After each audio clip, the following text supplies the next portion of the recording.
नमस्कार मित्रांनो, पुन्हा एकदा तुमचं स्वागत आहे. मी ऋषिकांत घेऊन येत असतो तुमच्यापर्यंत बिग बॉस बद्दलचा अपडेट. अर्थात सध्या बिग बॉस शो चालू आहे आणि मी त्याबद्दलच व्हिडिओज बनवत आहे. पण आजची जी व्हिडिओ आहे ती बिग बॉस मध्ये काय चालू आहे त्याबद्दल कमी, पण बिग बॉसच्या बाहेरील एक घडामोडी आहेत त्याबद्दल बोलणार आहे, पण ते बिग बॉस रिलेटेडच आहे.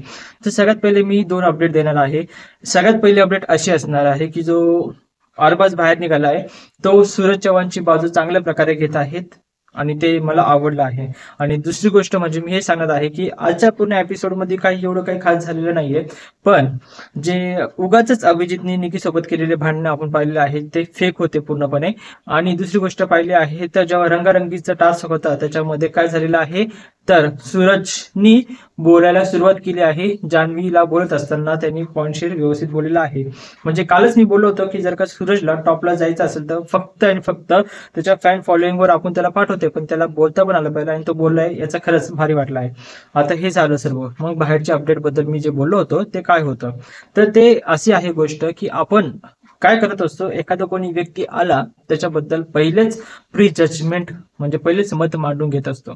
लोक काय करतात माहितीये का, एखादा चांगले कपडे घाले नसेल एखाद्याने, थोडेसे असे स्वस्तातले कपडे घाले असतात तर लगेच डिसाईड करतात की हा व्यक्ती काय तर गरीब आहे किंवा याच्याकडे पैसा नसेल किंवा हा लो क्वालिटी आहे किंवा कपडे थोडेसे मळकट असेल तर घड्या पडेल असेल तर इस्त्री नसेल तर हा अशिक्षित आहे, जर अशी दाढी वाढेल असेल तर अशिक्षित आहे, असं आपण मत आपलं गृहीत धरून असतो. आपणच काय सर्व लोक असंच बघत असतात. म्हणून कॉर्पोरेट लाईफ मध्ये असं म्हटलं जातं की शर्टिंग केली पाहिजे, इस्त्री केलेले कपडे घातले पाहिजे आणि तसं टापटीप राहिलं पाहिजे, कधी कधी क्लीन शेव ठेवली पाहिजे, असं कॉर्पोरेट लाईफ मध्ये म्हटलं जातं. पण जेव्हापासून मोदी आले तेव्हापासून हे जरी बंद झालं असेल तरी पण असे प्रत्येकाचं विश्लेषण आणि मत पहिलेच ठरलेलं असतं. तसंच बिग बॉस मध्ये जेव्हा संग्राम आला होता तेव्हा सगळ्यांचं मत असंच प्रकारे झालं होतं की फिक्स की असं एक व्यक्ती आलेला आहे आणि तो अशा प्रकारे फाईट करणार आहे. आणि जर का त्यांनी केली नाही तर मग त्याला ट्रोल करायचं. आणि फक्त आपणच नव्हतो करत, तर रितेश सर पण बोलले होते ती गोष्ट. आणि फक्त रितेश सर पण नव्हते बोलले, तर मी पण एक व्हिडिओ बनवली होती त्याबद्दलची. पण मी ती व्हिडिओ टायटल तुम्ही वेगळं असेल तरी पण ती व्हिडिओमध्ये जर का तुम्ही जाशाल आणि व्हिडिओ पूर्ण पाहशाल तर व्हिडिओमध्ये मी हे स्पष्ट बोललो होतो की तो व्यक्ती कोणत्या लेवलचा आहे आणि तुम्ही त्याला काय बोलत आहात, काय ट्रोल करत आहात. जर का तुम्हाला मी इथे रिकमेंड करतो, ती व्हिडिओचं मी इथे पोस्टर टाकत आहे, तुम्ही ती पूर्ण ओपन करा. अर्थात मी ते टायटल दिलेलं आहे ते बम्पिंग टायटल आहे. असं कधी कधी टायटल द्यावं लागतं की लोक व्हिडिओ ओपन करतात आणि पूर्ण व्हिडिओ बघा. मी संग्राम बद्दल हेच बोललो होतो की हा असा व्यक्ती आहे त्याने खूप सारे टायटल्स घेतलेले आहेत. अगदी यस, बॉडी बिल्डिंग मध्ये तो वर्ल्ड लेवल पर्यंत गेलेला आहे. तर जर का असं आहे तर व्यक्ती जर का बिग बॉस मध्ये आहे तर प्री जजमेंट आणि सगळ्यांनी लोकांनी ठरवलं की याने काय केलं पाहिजे, फाईट केली पाहिजे, मारामारी केली पाहिजे. आता त्याचं एवढं मोठं शरीर आणि जर का त्याला फाईट करायची तर त्याला खूप साऱ्या गोष्टी सांभाळून राहावं लागतात. जर का सांभाळून राहिलं नाही तर त्याच्यासोबत अपघात होतो आणि तो अपघात त्याच्यासोबत झालेला आहे. आता ही मी आधीही बोललो होतो की बॉडी बिल्डिंग वेगळी आणि इथं जी आहे बिग बॉस मध्ये ती फाईट वेगळी. अर्थात आता तुम्हाला मी वापस उलगडून सांगणार नाही की कस काय ते फाईट झाली आणि कस काय त्याला लागलेलं आहे, पण जे त्याची अवस्था झालेली आहे आणि जे त्याचं फ्रॅक्चर झालेलं आहे ते खरंच खूप मोठं दुखापत आहे त्याच्यासाठी, कारण की त्याचं करिअर आणि पूर्णपणे त्याच बेसवर होतं आहे आणि भविष्यातही राहणार आहे. साधारण त्यांनी 20 वर्ष त्या गोष्टीसाठी दिलेले आहे आणि बिग बॉस मध्ये एका ट्रॉफीसाठी एका क्षणामध्ये त्याचं ते आयुष्य संपलेलं आहे नाही म्हणता येणार. कारण की जेव्हा लाईव्ह व्हिडिओ पाहिली तेव्हा तरी ते बोलले की चान्सेस आहे रिकवर व्हायचे, भले 1% कमी असेल तरी चान्सेस आहे. आता मी जास्त बोलणार नाही, आता मी फक्त त्यांच्या व्हिडिओ प्ले करून देणार आहे आणि ती व्हिडिओ तुम्ही पाहू शकता. ते जेव्हा लाईव्ह आले होते ती व्हिडिओ पूर्ण बघा. तुम्हाला अर्थात ते काय काय बोलले, काय संवाद केला लाईव्हवर त्यांनी ते तुम्हाला इथे दिसून येणार आहे. बाकीचं आता एवढंच मी बोलणार आहे. माझं चॅनल सबस्क्राईब करायला विसरू नका. नक्कीच व्हिडिओ ही पूर्ण बघा आणि कमेंट करा, शेअर करा. व्हिडिओ पूर्ण बघा, मी चालू आहे पण व्हिडिओ पूर्ण बघा. भेटूया पुन्हा पुढच्या व्हिडिओमध्ये नवीन अपडेट घेऊन. जय शिवराय, जय महाराष्ट्र. थँक्यू सो मच की इतके लोक आलेत मला बघण्यासाठी. येस, तब्येत खूप चांगली आहे. ऑपरेशन झालं नाही अजून. हे हात थोडासा रेस्ट केला ॲक्च्युली. इथं फ्रॅक्चर झालं आहे रिचच्या बोनला आणि 3 फ्रॅक्चर आहेत छोटे छोटे आणि उद्या सर्जरी करायची आहे. फक्त प्लास्टरवरती होणार नाही आहे. बिग बॉसच्या घरामध्ये पण तोच प्लॅन चालला होता की प्लास्टर करता येत असेल तर मला पुढे अजून कंटिन्यू करायचं, पण बॅड लक माझं ते मला करता नाही आलं. Thank you so much. तुमच्या सगळ्यांचे जर असे गुड विषय असतील तर नक्कीच लवकर बरा होईल मी.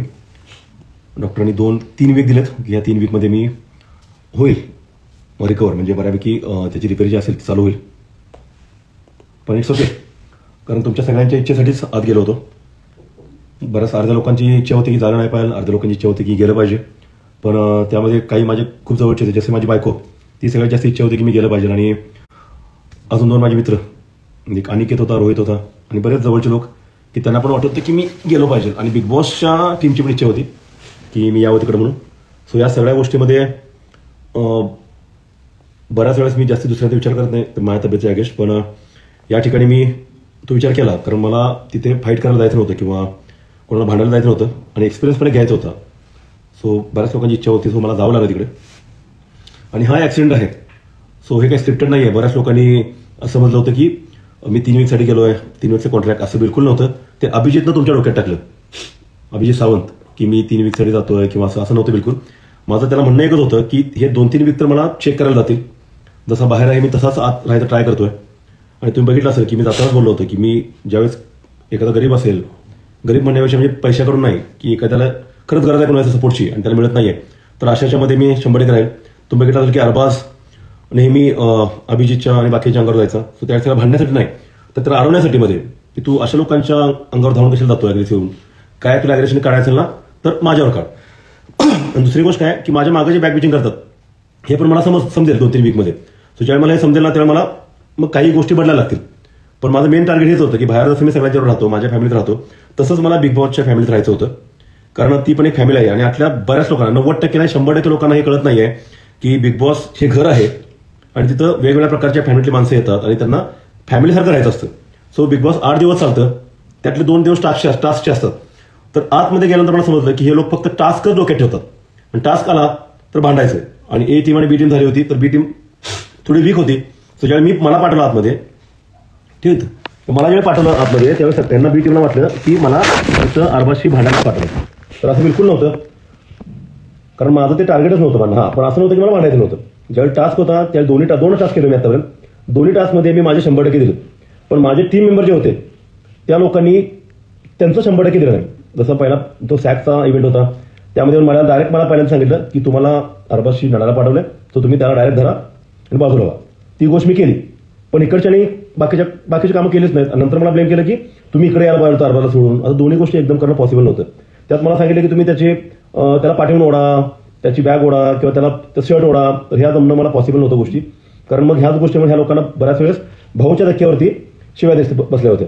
आणि मला असं वाटतं की यांचा प्लॅन तोच असेल. नंतर दुसऱ्या टास्कमध्ये पण सेम त्याने केलं की तुम्ही बाकी काय करू नका, अरबाजच्या मागे लागा. म्हणजे मी काय अरबाजशी भांडायला तिथं आलो का? अरबाज सोडून दुसरा कोणी असतं ना तरी पण मी हेच केलं असतं. सो माझं टार्गेट जे होतं की त्याच्या आपोआप थांबणं, ऑब्व्हियसली ज्यावेळेस टास्क किंवा खरोखर तो भांडत असेल तर त्यावेळी मी केलंय. तुम्ही सगळ्यांनी बघितलंय की मी त्या गोष्टी केल्या ते. आणि टार्गेट एवढंच होतं की मी जोपर्यंत आहे तोपर्यंत त्याला फाईट करणं आणि जमल तेवढं त्याला तिथून इलिमिनेट करणं. आणि मला वाटतं की ते कदाचित आज होऊन जाईल, कारण त्याचा गेम सगळ्यांना दिसलाय आणि मला पण दिसलाय. सो त्यांचं आज जे चाललं होतं त्यांना मी स्पष्टपणे बऱ्याच वेळा सांगितलं, ते दाखवलं नाही आपल्याला सगळ्यांना की हा जो गेम आहे तो फक्त गेम म्हणून बघू नका, एक फॅमिली म्हणून बघा. आणि फॅमिलीमध्ये भांडण होतात, शिव्या घालतात, पण आपले जे मोठे असतात त्यांना प्रत्येक वेळी रिस्पेक्ट दिला जातो. सो तुझे रिस्पेक्ट जी आहे ते रिस्पेक्ट तुला लोकांशी ठेवणं गरजेचं आहे. जर वर्षाचे असतील, पॅडीदादा असतील, तर यामध्ये मी वर्षात त्यांना कधीच उलटं बोललेलं नाही, तुम्ही बघितलं असेल. आणि पॅडीदादांनी ज्यावेळेस मी शेवटच्या टास्कला त्यांच्याकडे बॉल फेकला, ते अंडर फेकलं, त्यावेळी त्यांच्या हातात येऊन पण त्यांच्याकडून ते खाली पडलं आणि त्यानंतर त्यांना ते त्या बुट्टीमध्ये ठेवता नाही आलं. आता यासाठी मी भांडण करू शकलो असतो, त्यांच्या अंगावर जाऊ शकलो असतो की तुम्हाला धरता येत नाही का बॉल, तुम्हाला एवढा मी तुमच्या हातात दिला तर तुम्ही ते केलं नाही काही काम. तर अशा गोष्टी ज्या आहेत ह्या मला जमत नव्हत्या. की समजा मुद्दाम कोण करत नाहीये, मुद्दाम कोणाला ते फेकायचं नसतं गोष्टी. सो ह्या गोष्टी करता करता ज्यावेळेस 2 स्ट्रॉंग माणसं एकमेकांना समोर येतात, अरबाज वीक नाही, स्ट्रॉंग पर्सन, ज्यावेळेस 2 स्ट्रॉंग माणसं समोर येतात त्यावेळी ते त्यांची पूर्ण ताकद लावतात. पण एका स्ट्रॉंगच्या समोर एखादा वीक गेला तर स्ट्रॉंग माणसाला जास्त टेन्शन असतं, कारण त्यांना पुढच्या माणसाला इंजुरी पण द्यायची नसते. व्हिडिओमध्ये घेतल्यामुळे लेफ्ट हँड उजवा दिसतोय, हा मग मी तेच नाही व्हिडिओ असल्यामुळे हा माझा डावा हात आहे, मला दिसला उजवा. Weight I show you. सगळे म्हणतात की इट इज स्क्रिप्टेड आणि तुमचा लेफ्ट हँड होता तर तो राईट कसा झाला. त्यांच्यासाठी एवढंच आहे की लाईव्ह आपण हे कर, मी उलट करतो. लाईव्ह आपण असं जातो, लाईव्ह आपण फ्रंट कॅमेराने जातो आणि सर ऑफकोर्स येईल face to see all the questions. त्यांना सगळे क्वेश्चन्स वाचायचे आहेत. सो ह्या सगळ्या गोष्टी खोट्या नसतात. मी तर हॉस्पिटलमध्ये बसलोय आणि मला इथं फ्रॅक्चर झालंय, तर तुम्ही आजच्या 2 दिवसामध्ये मला फक्त स्वेलिंग कमी होण्यासाठी ही जनरल एक नॉर्मल प्लास्टर केलंय आणि उद्या माझं हे ना आपलं एक्सरे दाखवून खूप आतापर्यंत खूप कमेंट त्यांना हे कळत नाही. ठीक आहे, तर तुम्ही मला फॉलो करताय, तुम्हाला हे माझ्यासाठी तुम्ही बोलत असाल, पण हे सगळे रिपोर्ट्स आहेत माझे. जवळजवळ 15 कमेंट आलेत सर की तुमचा लेफ्ट हँड होता आणि राईट हँड दिसतोय, पण कॅमेरा फेस लाईव्ह जाताना कसा असतो. ह्या ठिकाणी ते ब्रेक झालंय आणि हे बोन माझं सरकलं इकडे फोटो टाकले, तर ह्या मी फोटो नाही टाकेनच मी. आणि असल्या गोष्टी चुकीच्या करून त्या शोसाठी मला वाटत नाही की मी करेल किंवा कुठल्याही शोचे माणसं करतील. एक आहे की शो स्क्रिप्टेड नाही आहे आणि शोचे जे ओनर आहेत किंवा जे काही स्पॉन्सर आहेत त्यांनी सांगितले की तुमचा जो काही एक्सपेन्स आहे तो आमच्या घरात झालाय आणि तो आम्हीच कम्प्लीट करणार आहे. सो त्यांच्याकडून मी हॉस्पिटलमध्ये आलो. हॉस्पिटलचं नाव मी एक्सपोज करत नाही आहे, बऱ्याच लोकांनी ओळखलं पण असेल, पण तिथे भेटणं अलाउड नाही आहे सगळ्यांना, कारण टाइम फिक्स आहे एवढ्यासाठीच. सो हा एक्सरे आहे माझा, एक्सरे आहे माझ्या डाव्या हाताचा. आणि तो तुम्हाला का राईट हँड वाटत होता? बिकॉज फ्रंट कॅमेराने बोलत होते सर. ऑब्व्हियस लाईव्ह आपण फ्रंट कॅमेराने जातो. त्याशिवाय मी तुमच्या कॉमेंट कशा वाचतो? राईट. तर मला फक्त मग इंटरव्ह्यू देता येईल ना एखादा. 15 कमेंट आले होते. सो हा आहे बॅक कॅमेरा आणि फ्रंट कॅमेरा.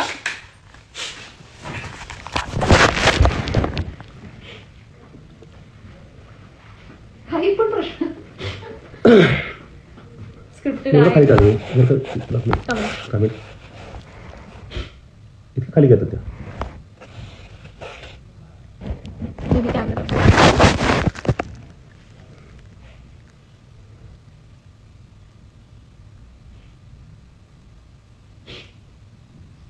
सो ठीक आहे, मी कोणाच्या कॉमेंट्स किंवा काय करायचं कारण नाही. मला माझं माइंड फ्री करायचं होतं की जी गोष्ट आज घडली ती ऍक्सिडेंट होती, त्यामध्ये कुठलंही स्क्रिप्टेड किंवा प्लॅनिंग नव्हतं. प्लॅनिंग एवढंच होतं की आज जाऊन आपण फक्त न भांडता पण गेम चांगला करू शकतो आणि जिंकणं किंवा हरणं ही वेगळी गोष्ट असते. पण तुम्हाला एक एक्सपिरियन्स असा मिळतो की घरातून तुम्ही बाहेर जाऊन दुसऱ्या लोकांच्या फॅमिलीत राहू शकता आणि त्याचबरोबर विदाऊट फोन पण आपण राहू शकतो. फक्त आपला बऱ्याच वेळा मला असं वाटायचं की मी जर एक 8 दिवस 10 दिवस फॅमिलीवर कुठं बाहेर गेलो तर बिझनेस मला चालणार नाही आहे, किंवा फॅमिलीवर मी मला वाटतं की 25 वर्ष असतील तरी पण मला रोज फॅमिलीवर जेवायला मिळत नाही कामाच्या निमित्ताने, आणि बायकांनी म्हणून माझी वाट बघत असतात की आपण एकत्र जेवायचं म्हणून. सो तो एक्सपिरियन्स मला तिथे भेटला की जर 2 महिन्यासाठी आपण तिथे जातोय, तिथं आपण जर राहू शकतो सगळं सोडून, तर घरात असल्यावर आपण हा टाइम का काढू शकत नाहीये. सो बिग बॉसमध्ये हा माझा एक फायदा झाला की तुम्हाला लक्षात येतं की जग तुमच्यामुळे चालत नाहीये. बऱ्याच लोकांना असं वाटतं, असं मला पण असं वाटायचं की माझ्यामुळं ज्या त्या न्यूज आहेत किंवा ज्या माझ्या गोष्टी आहेत माझा बिझनेस आहे चालतो, पण असं नसतं. बिझनेस हा सगळ्यांच्यावर मिळून चालतो आणि मला हे त्या 2 वीकमध्ये समजलं. तर आतले जे 8 वीक माणसं थांबली त्यांची हालत काय झाली असेल हे मला त्यावेळी कळालं तिथे. सो आता मी ठीक आहे असं म्हणू शकत नाही, पेन एवढे बेअर करू शकतो मी. बरेच लोक जे म्हणतात की बॉडी बिल्डरच्या गोष्टी आहेत, तर तिथं बॉडी बिल्डर आणि एक ॲथलीट किंवा जनरल माणसं ह्यांच्यात सगळ्यांच्यात खूप फरक असतो. बॉडी बिल्डरचं काम असतं की तुमचे मसल्स डेव्हलप करणं आणि स्टेजवरती शो करणं.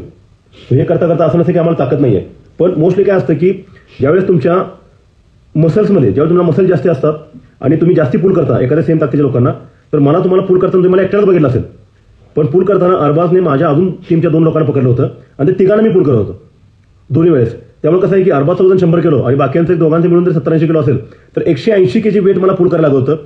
त्यामुळं माझ्या बॅकला पण थोडं टेअर झाला. बॅकची इंजुरी मसलची लगेच कव्हर होते, पण बोन बॉडी बिल्डरचे बोन आणि जनरल माणसाचे बोन हे सेम असतात. सो बोनला कुठलाही व्यक्ती काही करू शकत नाहीये. मसलच्या म्हणजे माझ्या इंजुरी असतील ते रिकवर होतात इमिजिएट, कारण आम्ही बॉडी बिल्डर आहोत. आमचा डायट चांगला असतो, आमची रिकव्हरी खूप फास्ट होते मसलची. पण बोनची जी कंडिशन असते ती सगळ्यांची तुमची आणि माझी सेम असते. सो बोन तुटणं हे मीच माझ्या हातावरती पडलो तो बॉल घेताना, त्यामुळे तो बोन तुटले. So not because of any other person, मला कोणी ढकल नाही किंवा काय नाही आहे. सो कोणाला एक्सपेरिमेंट करत नाही, पण ही रियालिटी आहे की मी जे जपत होतो स्वतःला, किंवा मी आठल्या लोकांना पण सांगितलं की गेम खेळताना असा विचार करू नका की हा तुमचा शेवटचा गेम आहे, तुमच्या लाईफमधला हा एक पार्ट आहे आणि या पार्टमधला तुम्हाला असंच पद्धतीनं सेव्ह केलं पाहिजे की याचा इम्पॅक्ट तुमच्या पुढच्या लाईफवर झाला नाही पाहिजे. आता ही एक गोष्ट बरी आहे की मी आता कॉम्पिटिशन करत नाहीये, सो मला याचा एवढा फरक पडणार नाही, कारण मी माझा मेंटेन करण्यासाठी आता पण मी लाईट वेटनेस वर्कआउट करतो. सो मला याचा फरक पडत नाहीये. पण समजा हीच कंडिशन अरबाची झाली असती तर अरबाचं सगळं करिअर आत्ताच्या कंडिशनला स्टॉप झालं असतं, कारण त्याचं जे करिअर आहे ते कुठल्याही एका माणसाचं जे करिअर असतं ते त्याच्या बिगिनिंगमध्ये त्याच्या बॉडीवर डिपेंड असतं, त्याच्या इंजुरीवर डिपेंड असतं. जर इंजुरी लवकर झाल्या तर तुम्हाला तुमचं पुढचं करिअर करता येत नाही. महेंद्र चव्हाण, मिस्टर वर्ल्ड, नमस्कार. सो परत जायचं, जर 2 वीकमध्ये मला रिकव्हरी भेटली आणि शो पुढे चालला तर नक्कीच मला परत आत घेतील ते, जर माझी गरज वाटली तर. कारण इंजुरी रिकव्हरी असती माझी फक्त प्लास्टर असतं तर 100% झालं असतं, जसं अभिजितला इंजुरी झाली होती. सो मोस्टली माझा काय प्लॅन चालला होता की ताकद जी आहे ती तुमची एक्स्ट्रा वापरा, बाकी ठिकाणी तिथले गेम हे डोक्याने खेळायची गेम आहेत. कारण बिग बॉस हा एवढा मोठा इव्हेंट आहे, 50 देशात चालतो. त्यांना असं कधीच वाटत नाही की आपल्या इथं जे लोक येतात फॅमिली मेंबर म्हणून त्यांना कुठल्याही प्रकारची इजा किंवा इंजुरी व्हावी. सो डोकं लावून जर केलं असतं तर ह्या दोन्ही इव्हेंटमध्ये आम्ही 100% आमचं टार्गेट कंप्लीट केलं असतं. पण जी बी टीम आहे अतिशय कन्फ्युज आहे, त्यांना ऍक्च्युली कळतच नाही की काय करायचं. ए टीममध्ये आता 2च माणसं आहेत, त्यांच्यात असं होतं की तू किंवा मी. पण बी टीममध्ये 8 माणसं आहेत, ह्या 8 माणसांच्या मध्ये प्रत्येकाला असं वाटतं की मी झालं पाहिजे. सो हे त्यांचं जे प्लॅनिंग होतं, आपण असणं आणि सगळ्यांचं एकत्र फक्त घोळका असणं. घोळक्यामध्ये असं वाटतं की मी पुढे गेला पाहिजे.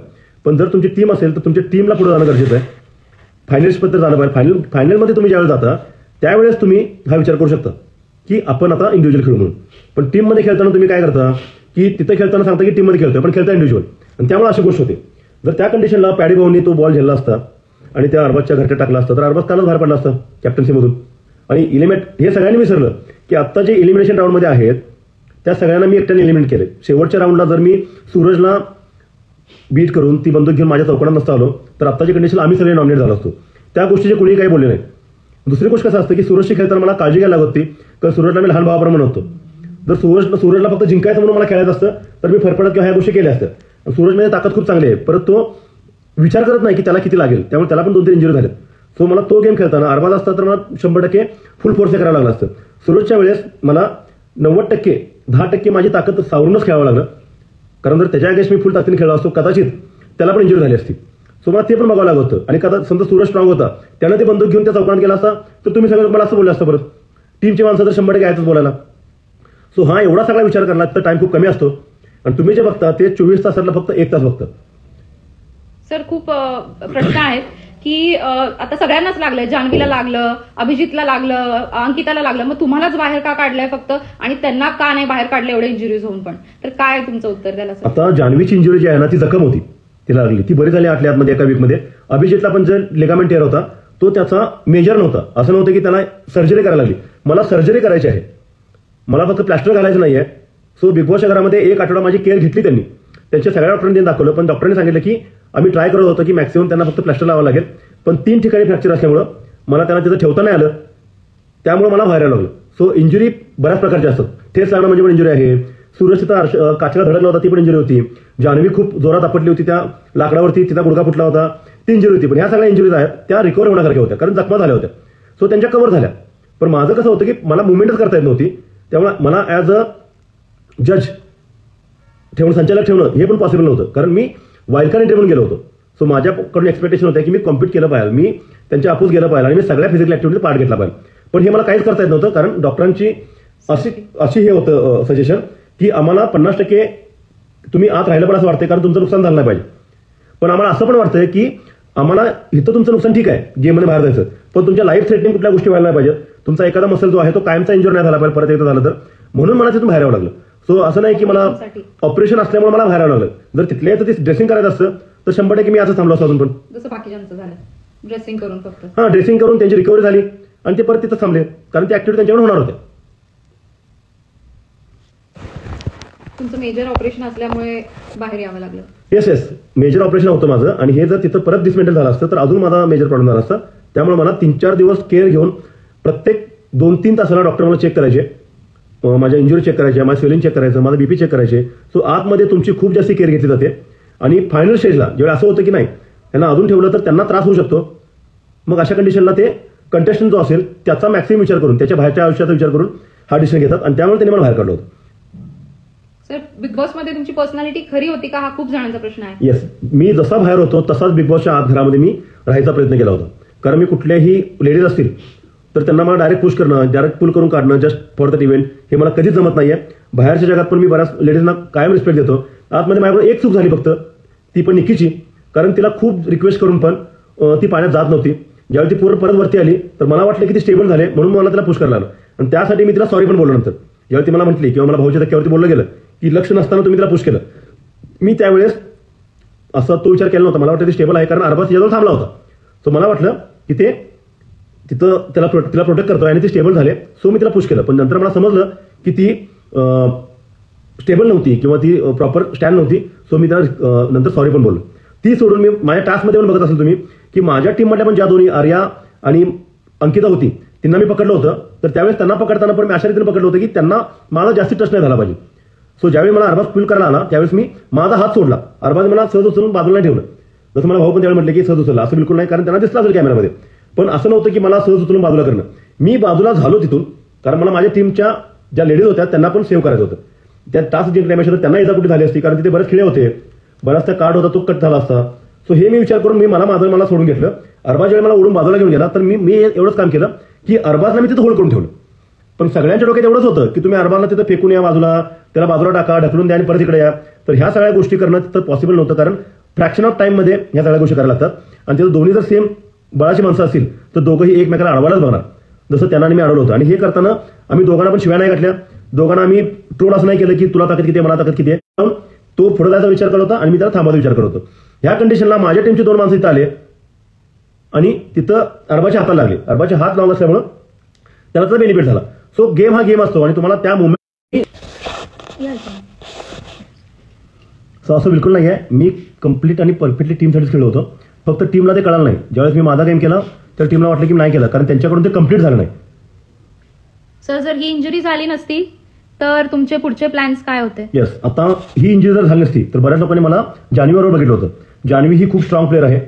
तिला कुणाच्यावरती विश्वास नव्हता, कारण बी टीममध्ये तिला ऍक्सेप्ट करत नव्हते आणि ए टीममधून ती रागाने बाहेर पडली होती, कारण तिला निकिता खूप राग होता.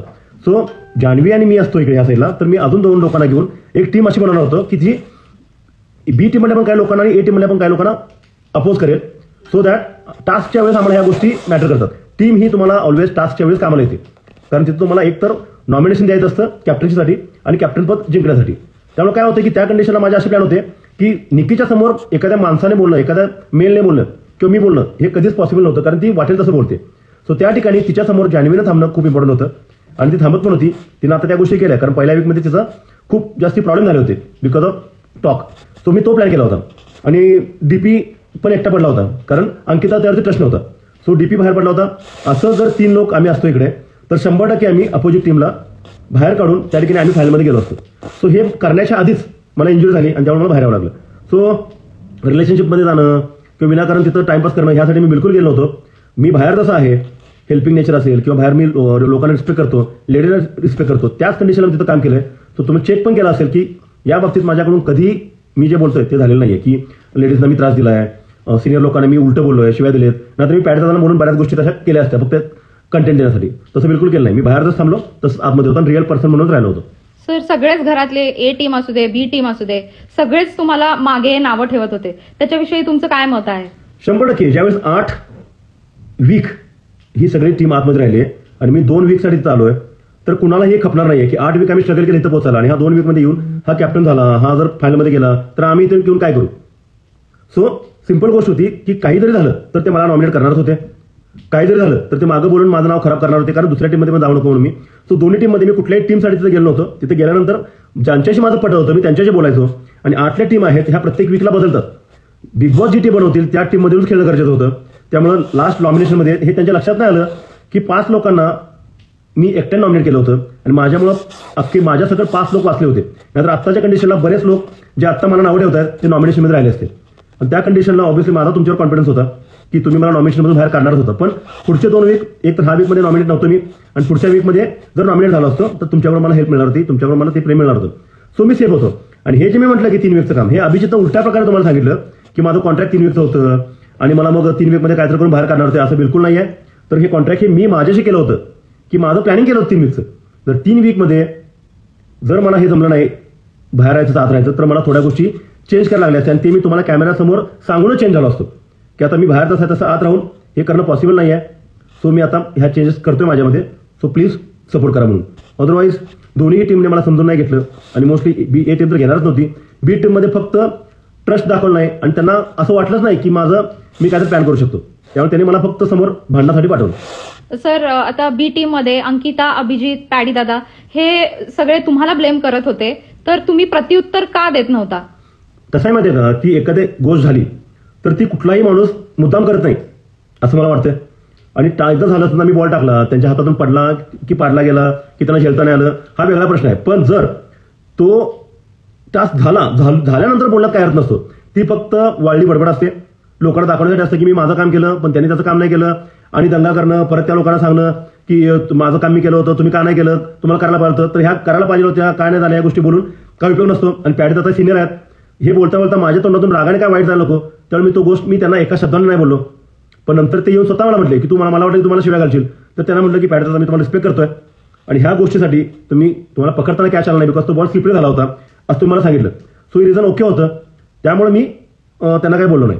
सो याच्या मागे असं नव्हतं की मला काय करायचं नव्हतं किंवा काय नाहीये. सगळ्यात जास्त अभिजित भाऊ तुमच्याबद्दल बोलताना दिसले मागे तुमच्या, हे तुम्हाला माहिती नसेल आणि तुम्ही एपिसोड पण बघितले नसतील, पण तुमचं काय मत आहे, का एवढं तुमच्या मागे अभिजित, अंकिता, पॅडी सतत का बोलत होते? सिंपल गोष्ट आहे की आत्ताच्या कंडिशनला ज्यावेळी मी आत गेलो त्यावेळी नॅशनल फेस म्हणून आत गेलो होतो. वाईल्ड कार्ड त्यांना घेतात की ज्यांचा नॅशनल फेस असेल किंवा नॅशनल त्यांची ओळख असेल. आता अभिजितला तिथं नॅशनल ट्रबल करायला कोणीच नव्हतं आणि मी बाहेरून बघून गेलो होतो, त्यामुळे मला माहिती होतं की अभिजित यांच्यासमोर काय बोलतोय, बी टीमच्या जवळ जाऊन काय बोलतोय. सो स्वतःला सेव्ह करत तो इथपर्यंत आला होता. आणि आता ए टीम मधली माणसं निघून गेली होती आणि बी टीम मधली जी माणसं होती त्यांच्यातल्या आता वीक माणसाला तो एक कमी करेल आणि रेस्ट टॉप 5 मध्ये गेल्यानंतर तो म्हणेल की आता मला इंडिव्हिज्युअल खेळायचं आहे, किंवा आतापर्यंत म्हणत होता की मला आता इंडिव्हिज्युअल खेळायचं आहे. सो हा जो प्लॅन आहे तो फक्त मलाच माहिती होता.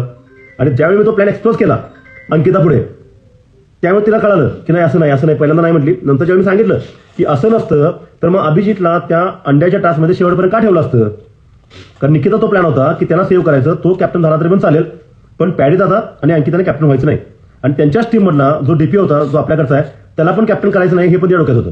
त्यामुळे कसं आहे की ह्या लोकांना तो प्लॅनच कळत नव्हता कसं जायचं आहे. तर मागं सगळे म्हणून मला मागं ट्रोल करत होते की यांना असं नाही केलं पाहिजे, हा त्या जान्हवीशी जास्ती बोलतो, त्याचं लग्न झालंय, किंवा मग हा आत्ता आलाय, ह्याला काय गेम कळत नाहीये, ह्या गोष्टी ते मागं बोलत असतील कारण त्या मला कळायला नाहीत. आता आल्यानंतर त्या गोष्टी बघून मला फायदा नाहीये. जाताना जेवढ्या गोष्टी बघून गेलो होतो त्यात असं सरळ कळत होतं की अभिजित दोघांना पण फसवतोय. म्हणजे दोन मांजरांच्या भांडणामध्ये माकड कसं काय लोणी घेऊन जातं, त्या प्रकारे अभिजित फक्त आपला फायदा घेऊनच खेळायचा. नाचता येईल अंगण. हा, आणि आता तेच आता अभिजितला थोडंसं लागलंय, असं काही मेजर नव्हतं त्याचं. तो म्हणतो की आम्हाला पण लागलं होतं. असं लागलं असेल तुम्ही एकदा पण दाखवा की ओढाओढी कधी अभिजितनं अरबाशी केले का किंवा कुठल्याही प्लेअरशी केले का करत नव्हते कोण, कारण पहिल्याच वीकमध्ये लागलं होतं. सो अभिजितच्या अंगावर असं कोण जात नव्हतं, फक्त ओढून जायचं अरबाज, अदरवाईज सेफली सगळे खेळायचे. त्यामुळे नाचता येणं अंगणवाकडे अशी गोष्टी करून फायदा नसतो. पण एवढं मात्र अभिजित करत चाललाय की दोघांना पण. सर परत एकदा चान्स मिळाला तर तुम्ही बिग बॉस मध्ये जाल का? सीझन 6 असू दे किंवा एनी टाइम तुम्हाला जायला आवडेल का परत? नाही, मला बिग बॉस मध्ये परत जायची इच्छा अजिबात नाहीये, कारण तो गेम माझ्यासाठी नाही आहे. मी सांगितलं तुम्हाला की माझ्या बायकोची जास्त इच्छा होती, त्याला मी सांगितलं पण होतं की मी तिथं ऍज अ कंटेंटर जाऊ शकत नाहीये, कारण लोकांचे एक्सपेक्टेशन माझ्याकडून वेगळे आहेत. काही लोक आहेत ज्यांना वाटतं की अरबाजवरती फोर्स करायला किंवा त्याला अपोज करायला मी जाऊ शकतो, पण फक्त भांडण करणं हे मला कधीच जमत नाहीये. त्यामुळं मी तिथं परत जाणं पॉसिबल नाही. येस, मी जाईन पण तुम्हाला दिसेल पण ऍज अ कंटेस्टंट नाही तर दुसऱ्या पद्धतीने दिसेल. आणि मित्रांनो, हा मी सेल्फी कॅमेरा बोलतोय, नाहीतर तुम्हाला तुमच्या मी कॉमेंट वाचू कशा. विचार कसं करत नाही राव तुम्ही. सिंपल गोष्ट आहे की मी सेल्फीच बोलतोय आणि त्यामुळे तुम्हाला दिसतंय की हा माझा राईट हँड आहे, हा माझा लेफ्ट हँड आहे. लाईव्ह जेव्हा जाता तेव्हा तो थोडंसं अंडरस्टँड करून घ्या. ही खोटं मी वेड्यासारखं जावाकडे बसतो कधी येऊन कॉमन सेन्स वापरा. तसं बोलायची गरज नाहीये. पण कसं आहे की मी सिंपल गोष्ट आहे, सरळ बघा, मी सेल्फी कॅमेरा बोलताना तुम्हाला मी ऑलवेज असं दिसेल की माझा हा उजवात आहे, हा उजवात नाही, हा डावात आहे. ऍज अ गेस्ट तुम्हाला जायला आवडेल का परत? नाही, गेस्ट म्हणून जाणार नाही, मी गेलो तर होस्ट म्हणून जाईल. मी प्लॅन करेल की होस्ट म्हणून जाता येईल तिकडे. गेस्ट म्हणून जाऊन पण काय अर्थ नाहीये. हा, पण बिग बॉसची इच्छा असेल जावं, त्यांच्याकडून मला इन्व्हिटेशन आलं तर 100% मी ॲज अ गेस्ट जायला हरकत आहे. पण कंटेस्ट म्हणून जाणं पॉसिबल नाही आहे, कारण मला बाहेरच्या लोकांना माझं दुसरं काही दाखवायचं नाही की आत आहे काय बाहेर काय मी.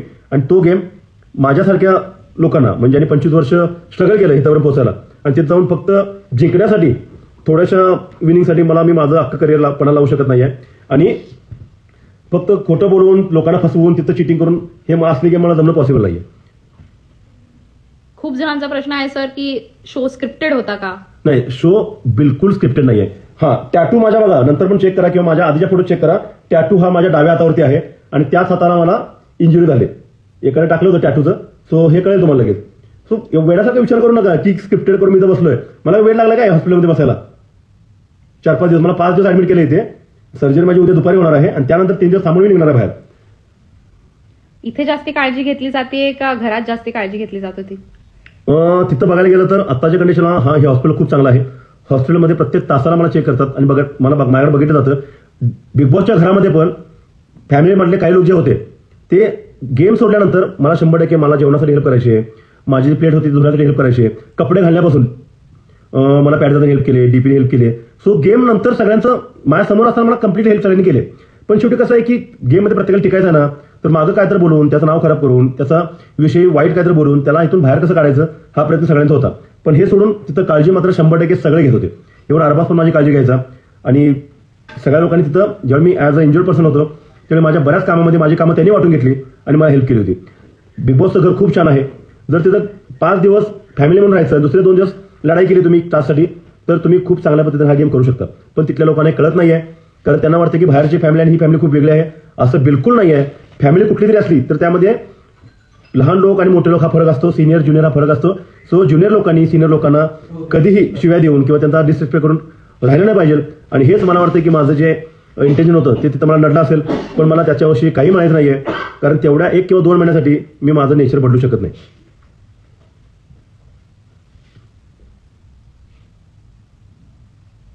थँक्यू.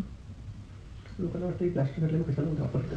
नाही, हे प्लास्टर का घातलंय की इथली जी मुवमेंट आहे ती मुवमेंट जास्त झाली तर जी अलाइनमेंट माझी आतली ब्रेकिंगची झाली ती अजून हलेल, अजून इंजुरी वाढेल म्हणून प्लास्टिक. इथं माझ्या सगळ्या चेकअप झालेत, हार्टचे चेकअप झालेत, रिपकेज चेक झाले, माझं शोल्डर माझे इंजुरी चेक झाले आहेत, त्यानंतर माझा इको चेक केलाय, माझा कार्डिओग्राफ चेक केलाय.